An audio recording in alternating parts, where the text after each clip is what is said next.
Hi hello friends, அனைவருக்கும் வணக்கம். இன்றைக்கி நாம் எங்கே வந்திருக்கோம் பார்த்தீங்கன்னா, அண்டமான் காலாபாணி செல்லூரல் ஜெயில் இங்கே தான் வந்திருக்கோம். 1900 பார்த்தீங்கன்னாக்கா இந்த ஜெயில் வந்து அப்படியே நடுங்க வைக்கும், பதற வைக்கும். அவ்வளோ ஒரு கொடூரமான காலாபாணி ஜெயிலாக இருந்துச்சு. இன்றைக்கி வந்து டூரிஸ்ட் சுற்றுலாத்தலமாக மாற்றிருக்காங்க. இங்கே நீங்கள் சுற்றி பார்க்கணும்னு நினச்சிங்கன்னா 30 ரூபா டிக்கெட் ஒரு ஆளுக்கு. அப்படி லைட் அண்ட் ஷோ பார்க்கணுன்னு பார்த்தீங்கன்னா 300 ரூபா. அது ஆன்லைனில் அவைலபிள் இருக்குது. ஸோ வாங்க நம்ம உள்ளே போய் பார்க்கலாம். பார்த்தீங்கன்னா தெரியுது எவ்வளோ பிரம்மாண்டமான 3 மாடி கட்டிடம். அந்த காலத்துலேயே 1910 இந்த மாதிரி கட்டியிருக்காங்க. அடுத்து பார்த்தீங்கன்னா ஒலிம்பிக் ஜோதி மாதிரி எரிஞ்சிட்டே இருக்கு பாருங்க. இது 24 மணி நேரம் எரிஞ்சிட்டு தான் இருக்கும். இந்த ஜோதி வந்து ஆத்மா சாந்தி அடையிறதுக்காக 24 நேரம் எரியப்படுறதா சொல்கிறாங்க. இப்போ நீங்கள் இந்த பார்த்துட்டு இருக்க சேர்லாம் போட்டிருக்காங்கல்ல, இதுதான் வந்து லைட் அண்ட் ஷோ பார்க்குற இடம். 6 மணிலேருந்து ஈவினிங் 6 மணிலேருந்து 7 மணி 1 மணி நேரத்துக்கு 300 ரூபா. இதில் வந்து எப்படின்னா நம்ம ஃப்ரீடம் ஃபைட்டர், நம்ம சுதந்திர போராளியை எப்படிலாம் சித்திரவதைப்படுத்தினாங்க, என்னென்ன நடந்துச்சு அப்படின்னு சொல்லி படம் மாதிரி வெளிச்சத்தோட டியூனோட உங்களுக்கு போட்டு காமிப்பாங்க. அதுக்கு தான் 300 ரூபா. 1864 பார்த்தீங்கன்னாக்கா இந்த செல்லூரல் ஜெயில் கிடையாது. அப்போ வைப்பர் ஐலாண்டில் தான் ஜெயில் இருந்துச்சு. அது வந்து பற்றாக்குறையினால நல்ல வீரர்கள் தப்பிக்க முயற்சி பண்ணும்போது 86 பேரை பிடிச்சி அப்போவே தூக்கில் போட்டாங்க.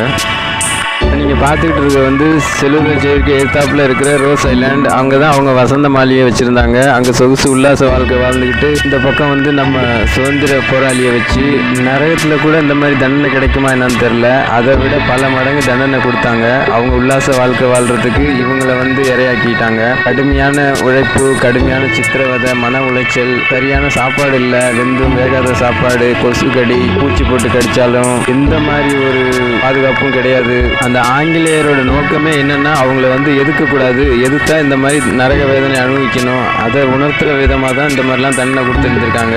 சொல்லி அவங்க அடிக்கிறது, சொல்லி வேலை வாங்குறது, வந்தே மாதரம் சொல்லுவியா, ஜெய்ஹிந்த் சொல்லுவியான்னு. அப்போவும் அந்த வலி வேதனையோட ஜெய்ஹிந்த் வந்தே மாதரம்னு சொல்லியிருக்காங்க நம்ம சுதந்திர போராட்ட வீரர்கள். நம்ம நிறைய இடங்களில் பார்க்குறோம், 1 அடி 2 அடி விழுந்தோடனே நிறைய உண்மையெல்லாம் சொல்ல ஆரம்பிச்சிடுறாங்க.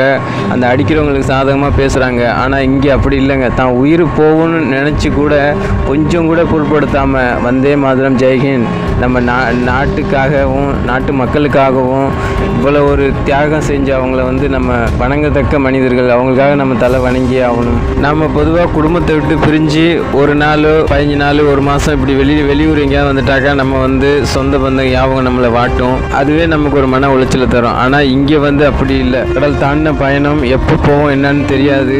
குடும்பத்தை பிரிஞ்சு வாழ்கிற வேதனை ஒரு பக்கம், இவங்க படாத பாடு, கொடுமை, தண்டனை இது ஒரு பக்கம். இது காரணமாகவே சிலர் வந்து தற்கொலை பண்ணிக்குப்பாங்க. இவங்க தண்டனை இவ்வளோ கடுமையாக இருக்கிறதா. அவங்க சொல்கிறத கேட்டு ஒழுங்காக நடந்தாக்கா வருஷத்துக்கு ஒரு வாட்டி தான் நம்ம கடிதம் அங்கேருந்து போவோமா. அவங்க சொல்லப்பட்ட வேலையை சரியாக செய்யலனாக்கா அந்த கடிதமும் தடை செய்யப்படும். ஆங்கிலேயர் தண்டனை கொடுக்கும்போது மருத்துவர் கூடவே இருப்பாராம். அவர் சொல்லுவாரா எந்த அளவுக்கு தண்டனை கொடுக்கணும்னு. ஒரு மருத்துவர் தண்டனை வாங்கி கொடுக்கறது இதான் நம்ம முதல் தடவை கேள்விப்பட்டிருக்கோம். இந்த ஃப்ரீடம் ஃபைட்டர் வந்து எந்தெந்த எல்லா மாநிலத்திலேருந்தும் கலந்துருக்காங்க. எல்லா மதத்தினரும் எல்லா மொழியினரும் ஒன்று சேர்ந்து தான் போராடி இருக்காங்க. ஒவ்வொரு மாநிலத்தில் வந்தவங்களையும் பேரோட இங்கே பதிவு செஞ்சுருக்காங்க.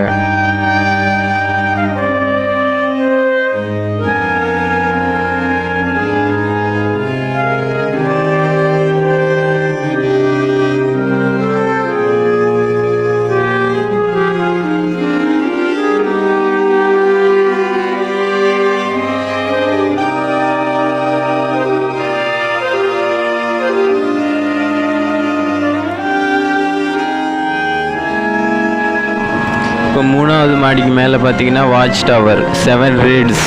அந்த 7 ரீட்ஸ் வந்து இங்கேருந்து தான் கண்காணிச்சிட்டு இருப்பாங்க. இப்போது நீங்கள் பார்த்துட்டு இருக்கிறது வந்து நார்த் பே ஐலாண்ட். பழைய 20 ரூபா நோட்டில் நம்ம இந்த காட்சி இருக்கும். அங்கே உள்ள செட்லைட் உங்களுக்கு தெரியும் பழைய 20 ரூபா நோட்டில். இந்த வாட்ச் டவரில் நின்று பார்த்தாக்கா எதிர்த்தாப்பில் அந்த ரோஸ் ஐலாண்ட் தெரியும். அந்த ஐலாண்டில் தான் ஆங்கிலேயர்லாம் சொகுசு உல்லாச வாழ்க்கை வாழ்ந்துக்கிட்டு இருந்தாங்க. இங்கேருந்து பார்த்தீங்கன்னா உங்களுக்கு நல்லா தெளிவாக தெரியும் அந்த ஐலாண்டு தான்.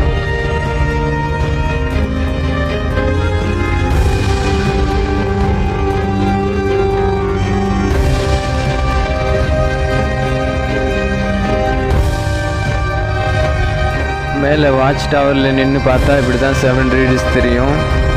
ஆனால் நம்ம சுதந்திரம் கிடச்சதுக்கப்புறம் ஆத்திரத்தில் ஆதங்கத்தில் வந்து 4 ரீஸை உடைச்சிட்டாங்க. அப்போ உள்ள மூத்த அதிகாரி வந்து அதை தடுத்து நிறுத்திட்டாங்க. இது வந்து நம்ம இனி வர்ற தலைமுறைக்கு வந்து இது ஒரு நினைவு சின்னமாக இருக்கணும் அப்படிங்கிறதுனால நிப்பாட்டினால தான் இந்த 3 இருக்குது. மீதியில் வந்து ஒரு 500 படிக்கைக்கு மேலே ஒரு ஹாஸ்பிட்டல் கட்டிட்டாங்க.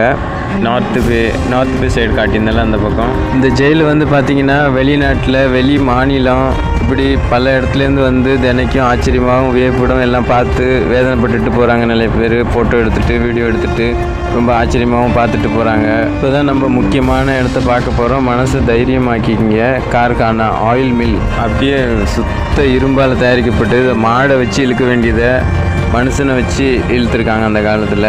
அந்த அளவுக்கு ஒரு கொடுமை. அது எவ்வளோ கனமாக இருக்கும். நீங்கள் பார்த்துக்கிட்டு இருக்க காட்சி பார்த்தீங்கன்னா தேங்காய் உரிக்கிற மாதிரி பாறையும் இருக்குது, பக்கத்தில் கட்டையும் வச்சுருக்காங்க.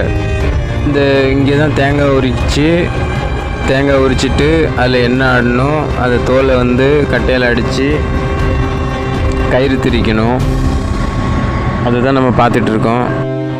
பொம்மை வடிவத்தில் அப்படியே நம்ம ஃப்ரீடம் ஃபைட்டர் எப்படி கஷ்டப்பட்டாங்களோ அப்படியே வடிவமைச்சிருக்காங்க.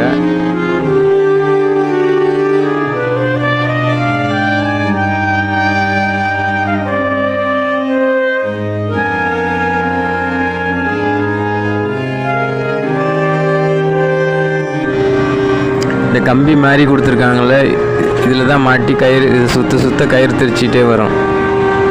நீங்கள் பார்த்துக்கிட்டு இருக்க இந்த எண்ணெய் சக்கி தாங்க ஒரு நாளைக்கு 6 மணிலேருந்து 10 மணி வரைக்கும் ஒரு மனுஷன் வந்து 30 லிட்டர் தேங்காய் எண்ணெயும் 10 லிட்டர் கடுகு எண்ணெயும் எடுக்கணும். அப்படி எடுக்காட்டினா அதுக்கு தண்டனை அதிகப்படியான தண்டனை கிடைக்கும். அந்த தேங்காய் உடைச்சது போக அந்த நாரெல்லாம் வந்து அதை கட்டையில் அடித்து கயிறு திரிக்கணும். ஒரு மனுஷன் சராசரி 2 பவுண்ட் கயிறு திரிச்சாகணும். வீர் சாவர்கர் எழுதியிருக்காரு புத்தகத்தில், என்னால் வந்து ஒரு 1/2 பவுண்ட் கூட எடுக்க முடியல, கையெல்லாம் வந்து அப்படியே கொப்பளிச்சு போகுது அப்படின்னு சொல்லியிருக்காரு. இவங்க கழுத்தில் பார்த்தீங்கன்னா ஒரு பேர் பலகை போல் தொங்குது பார்த்தீங்களா, அது வந்து எந்த ஒரு போராளிக்குமே வந்து பேர் இருக்காதான், நம்பர் பிரகாரம் தான் கூப்பிடுவாங்களாம். பேரை சொன்னால் தெரிஞ்சிடும், அது அவங்களுக்கு சாதகமாக போகும் சொல்லி நம்பர் வச்சு தான் கூப்பிடுவாங்களாம். அந்த அவர் கழுத்தில் தொங்குது பாருங்கள், அவரோட நம்பர் மட்டும்தான் இருக்கும்.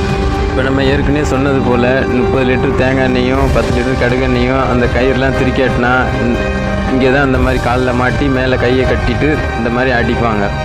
அடினா 1 அடி 2 அடி இல்லை, 100 அடி 200 அடி அந்த மாதிரி அடிப்பாங்க. அந்த பொம்மையில் பெயிண்டில் ரத்தம் மாதிரி செஞ்சுருக்காங்க, ஆனால் அது உண்மையாக வருமாங்க. பார்த்துக்கிட்டு இருக்கீங்களா, சாக்கு மாதிரி தொங்குது. இதாங்க அவங்களோட யூனிஃபார்ம். நீங்கள் பார்த்துக்கிட்டு இருக்கீங்க, இந்த மாதிரி பொசிஷன் நின்றுட்டு இருக்காங்க. இவங்க வந்து சும்மா நிற்கலைங்க, இது வந்து தண்டனையில் இருக்குது. இப்போ அவங்க சொன்ன வேலையை சரியாக செய்யலனாலோ இல்லை எதிர்த்து பேசினாலோ அவங்களுக்குலாம் இந்த மாதிரி தான் தண்டனை. எப்படின்னாக்கா இந்த மாதிரி காலில் செயினை போட்டு கையில் மாட்டி விட்ருவாங்க. இது மாதிரி 3 நாள் 4 நாள் கூட அப்படியே நிற்க வச்சுருவாங்களாம். காலை மடக்கவும் முடியாது, உட்காரவும் முடியாது. என்ன ஒரு தண்டனை பாருங்கள். இந்த செல்லுலர் ஜெயிலை பற்றி, ஃப்ரீடம் ஃபைட்டரை பற்றி நம்ம சொல்லணும் அப்படின்னு பார்த்தோம்னா ஹிஸ்ட்ரி ஒரு நாளே பத்தாது. நான் கொஞ்சம் ஷார்ட்டாக தான் கொடுத்துருக்கேன். உங்களுக்கு முக்கியமான தகவல் எதுவும் வேணும்னா கமெண்ட் பண்ணுங்கள், கண்டிப்பாக நான் அதை ஷேர் பண்ணுறேன். இந்த மாதிரி கடுமையான தண்டனை பார்த்தா யாருக்காவது ஆங்கிலேயர் எதுக்குன்னு தோணுமா? ஆனால் இவங்க எதிர்த்தாங்க. தான் உயிர் போகும் தருவாய் வரைக்கும் அவங்க எதிர்த்து போராடிட்டு தான் இருந்தாங்க.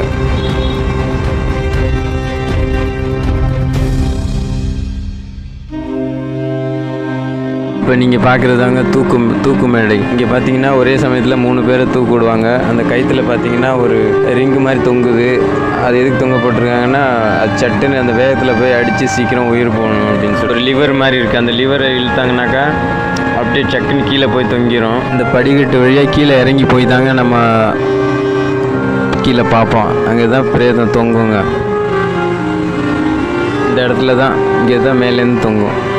கீழே பார்த்தீங்கன்னா இங்கே தாங்க பிரேதம் தொங்கிட்டு இருக்கோம். அதை கீழே இறக்கி உயிர் இருக்கான்னு டாக்டர் செக் பண்ணுவார். அப்படி இறந்துட்டாங்கன்னா இங்கே கீழே இப்போ அடைச்சிட்டாங்க. முன்ன வந்து பள்ளமாக இருக்கும், இங்கேருந்து நேராக தள்ளி விட்டாங்கன்னா கடலுக்கு போயிடும். இப்போ நம்ம ஜெயிலு உள்ளே வந்துட்டோங்க. இங்கே பார்த்தீங்கன்னா மொத்தம் 693 செல் இருக்குது. ஒரு செல்லோட அகலம் உயரம் எவ்வளோன்னு பார்த்தீங்கன்னா 7 அடி அகலமும் 13 அடி உயரத்துலேயும் கொடுத்துருக்காங்க. அவங்க என்ன கணக்கில் கொடுத்துருக்காங்கன்னு பார்த்தீங்கன்னா, பக்கத்தில் இருக்கிற ஃப்ரீடம் ஃபைட்டர் யாரும் பேசுகிறது கேட்கக்கூடாது, பார்க்கக்கூடாது. அவங்க வந்து தனிமையில் வந்து நல்லா அப்படியே வெறுத்து போகணும், இவங்களோட எதிர்க்கக்கூடாதுங்கிற நோக்கத்தில் தான் இந்த மாதிரி ஏற்பாடு பண்ணியிருக்காங்க.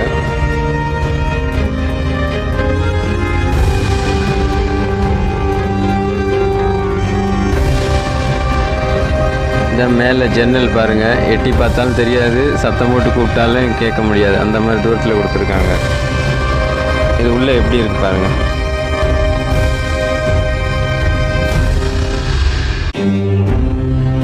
ஒரு சில நிமிடமே இதில் உள்ளே நிற்கிறது எவ்வளோ ஒரு ஃபீலாக இருக்குது. இந்த வழியாக தான் சாப்பாடு கொடுப்பாங்க உள்ளே. அதில் ஒரு கதவு இருக்கும், அது திறந்து சாப்பாடு கொடுப்பாங்க. இந்த வழியாக தான் சாப்பாடு கிடைக்கும். இது லாக் எப்படி செட் பண்ணியிருக்காங்க பாருங்கள். 693 செல்லுக்கும் பூட்டு சாவி வச்சு கரெக்டாக மெயின்டைன் பண்ணுறது சிரமமாக இருக்குன்னு ரொம்ப எளிமையாக அப்படியே லாக் பண்ணி ஒரு போல்ட்டு தான் தேவை. ஒரே ஒரு போல்ட்டை போட்டு விட்டாச்சுன்னா அந்த வீரர்கள் எப்படியும் தப்பிக்கவே முடியாது. என்ன பண்ணாலும் திறக்க முடியாது. என்ன ஒரு தந்திரமான வேலை பார்த்துருக்காங்க பாருங்கள். இங்கே பாருங்கள், இது எந்த ஒரு பிடிமானமும் இல்லை, சாவியும் தேவையில்லை. ஆனாலும் நம்ம ஃப்ரீடம் பெற்று வெளியே போக முடியாது. எங்கே லாக்கை கொடுத்துருக்காங்க பாருங்கள், ஒரு 2 அடி தள்ளி கொடுத்துருக்காங்க. இங்கே லாக் பண்ணி ஒரு நெட்டை போட்டாச்சுன்னா போதும்.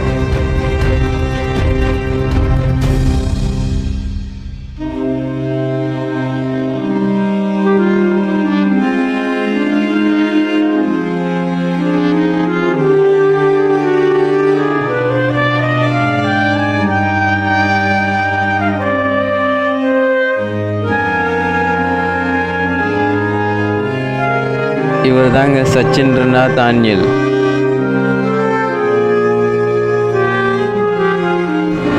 அடுத்து நம்ம பார்க்க போகிறது வீர் சாவர்கர் அவர்கள்.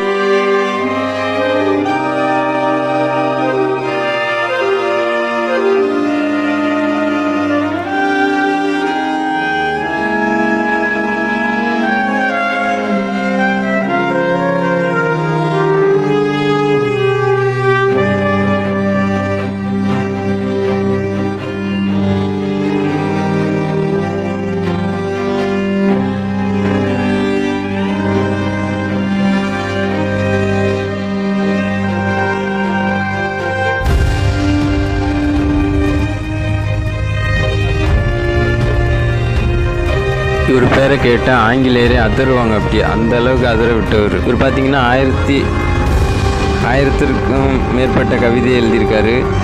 இவர் தான் நிறைய விஷயங்களை நமக்கு சொல்லி கொடுத்துருக்காரு. நீங்கள் இப்போ பார்த்துட்டு இருக்கிறது தான் வீர் சாவர்கர் ஐயா அவர்களின் செல்லு. இந்த அறையில் தான் அவர் இருந்தார்.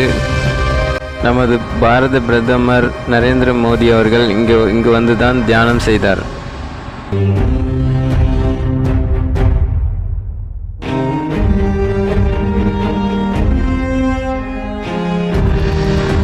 இனி அடுத்த ஜென்ரேஷனுக்காக, அடுத்த தலைமுறைக்காக எல்லாமே இங்கே வைக்கப்பட்டிருக்கு. ஒவ்வொரு விஷயத்தையும் தெளிவாக படத்தோட, போஸ்டரோட, எழுத்தோட எல்லாம் தெளிவாக வடிவமைக்கப்பட்டிருக்காங்க. எப்படிலாம் நம்ம ஃப்ரீடம் ஃபைட்டர் கஷ்டப்பட்டாங்க, எப்படிலாம் சுதந்திரம் கிடச்சி, இந்த கட்டடம் எப்போ கட்டப்பட்டது, எவ்வளோ தண்டனை கிடச்சி, யார் இதுக்கெல்லாம் மூல காரணம், ஆங்கிலேயரின் நோக்கம் என்ன, அவங்களோட கடுமையான செயல் என்ன, பல விஷயத்தை அப்படியே நினைவு சின்னமாக இன்னும் பாதுகாத்து வச்சுருக்காங்க. ஒவ்வொரு தியாகிங்களோட பேர், அவங்க இருந்த ஊர், அவங்க என்னென்ன வேலை செஞ்சாங்க, எப்படிலாம் போராடினாங்க அப்படின்னு பல விஷயத்தை இங்கே கொட்டி கிடக்கு. ஒவ்வொரு மனிதரும், சிறியவர் முதல் பெரியவர் வரை அனைவரும் இங்கே பார்த்து அனைத்தையும் நம்ம தெரிஞ்சுக்கணும். அப்போ தான் நம்ம இப்போ இந்த வாழ்ந்துகிட்டு இருக்க பூமியில் எவ்வளோ போராளிகள் எவ்வளோ தியாகம் பண்ணி, ரத்தம் சிந்தி, வேர்வை சிந்தி, கடுமையான உழைச்சி எப்படிலாம் தியாகம் பண்ணியிருக்காங்க. ஒரு தாய் தந்தைக்கு சமமானவங்களை நம்ம வணங்கிட்டு போகிறது ரொம்ப நல்லது. நீங்கள் படத்தில் பார்க்கலாம், நம்ம சுதந்திர போராளியை எந்த அளவுக்குலாம் சித்திரம் பண்ணியிருக்காங்க பாருங்கள். ஒவ்வொரு விஷயத்தையும் கொடுக்கப்பட்டிருக்கு. இங்கே பார்த்தீங்கன்னா நம்ம வீர் சாவர்கர் ஐயா அவர்களோட வரலாறுலாம் எழுதியிருக்கு.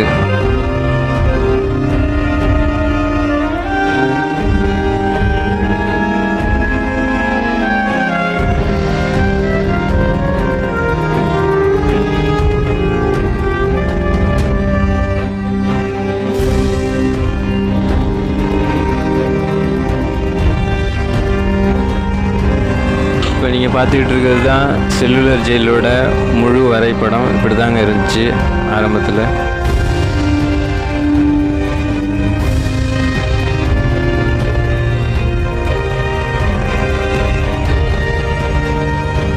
நான் ஆரம்பத்துலேயே சொல்லியிருந்தேன், லைட் அண்ட் ஷோ காட்சி இங்கே தான் இங்கே உட்காந்து தான் எல்லோரும் பார்ப்பாங்க. அந்த இடம் தான் அது.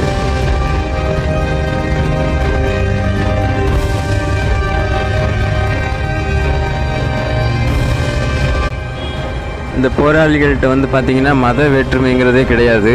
அதை காரணம் காட்டி ஆங்கிலேயர் ரொம்ப முயற்சி பண்ணாங்க இவங்களை வந்து மத கலவரத்தை தூண்டி விட்டு பிரிக்கணும்னு. அதில் அவங்க தோல்வி தான் அடைஞ்சாங்க.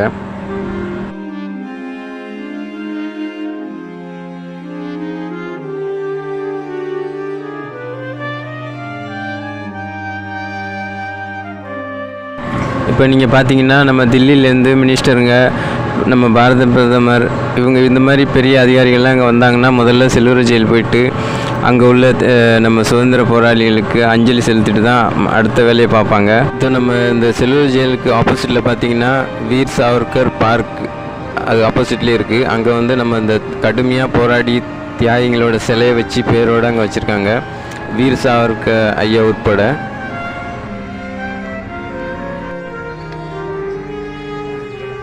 இவர் பார்த்தீங்கன்னா மொய்த்ரா.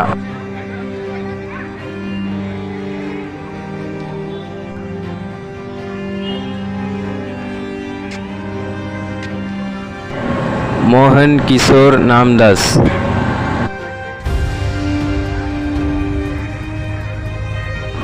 அடுத்து பார்த்தீங்கன்னா மாவீர் சிங், பாண்டிராம் ரக்கபாலி. அடுத்து பார்த்தீங்கன்னா இந்து பூஷன் ராய். என்ன நண்பர்களே, இந்த வீடியோ பார்த்துட்டு நீங்கள் என்ன ஃபீல் பண்ணுறீங்க அப்படின்னு கமெண்ட் பண்ணுங்கள். இப்போ தான் நம்ம சேனலை ஃபஸ்ட் டைம் பார்க்குறீங்கன்னா சப்ஸ்கிரைப் பண்ணிக்கோங்க. இந்த வீடியோ உங்களுக்கு பிடிச்சிருந்தா கண்டிப்பாக லைக், ஷேர், சப்ஸ்கிரைப் பண்ணிக்கோங்க. உங்கள் நண்பர்களோட பகிர்ந்துக்குங்க. இது போன்ற நம்ம லேட்டஸ்டான வீடியோ அப்பப்போ அப்லோட் பண்ணிகிட்டு இருக்கோம். அடுத்த ஒரு வீடியோவில் உங்களை சந்திக்கிறேன். நன்றி, வணக்கம். ஜெய் ஹிந்த்.